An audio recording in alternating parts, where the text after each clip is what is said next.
বিশ্বকাপের প্রথম ম্যাচে দুর্দান্ত জয় তুলে নিয়েছে দক্ষিণ কোরিয়া। চেক রিপাবলিককে হারিয়ে বিশ্বকাপ মিশনের শুভ সূচনা করেছে দেহান মিঙ্গুক যোদ্ধারা। ম্যাচের শুরু থেকেই আক্রমণাত্মক খেলেছে দক্ষিণ কোরিয়া। অধিনায়ক সন হিউং মিনের নেতৃত্বে দলটি দারুণ ছন্দে খেলেছে, আর ফুটবলে ফুটে উঠেছে আত্মবিশ্বাস ও জয়ের ক্ষুধা।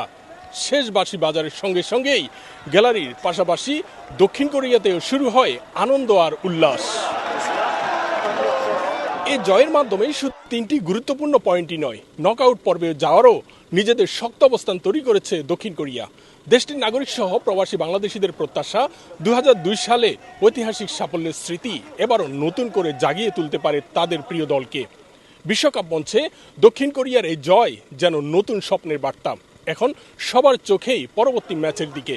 এর ধারাবাহিকতা ধরে রেখে কতদূর যেতে পারে সন হিউং মিনের দল, সেটি এখন দেখার বিষয়। দক্ষিণ কোরিয়া বসবাসরত বাংলাদেশি প্রবাসীরা এই জয়ে অত্যন্ত আমরা সকলে আনন্দিত। আমরা দক্ষিণ কোরিয়ার জাতীয় দল এবং এই দেশের জনগণের প্রতি আমরা আন্তরিক অভিনন্দন জানাই। 2002 সালেও সেমিফাইনাল খেলছে, এবারের খেলাটাও অনেক সুন্দর খেলছে।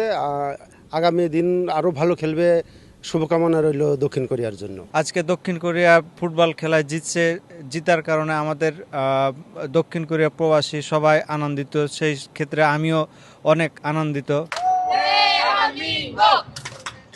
এটি দেশটির জন্য বিশ্বকাপ ইতিহাসে 12তম অংশগ্রহণ এবং টানা 11তম বিশ্বকাপে জায়গা করে নেওয়ার অর্জন। দক্ষিণ কোরিয়ার বিশ্বকাপ ইতিহাসে সবচেয়ে উজ্জ্বল অধ্যায় হচ্ছে 2002 সাল। সে বছরে নিজেদের মাটিতে অসাধারণ পারফরমেন্স করে সেমিফাইনালে পৌঁছে চতুর্থ স্থান অর্জন করে, যা এখনও এশিয়া ফুটবল ইতিহাসে অন্যতম। দক্ষিণ কোরিয়া থেকে মোহাম্মদ হানিফ, সময় সংবাদ।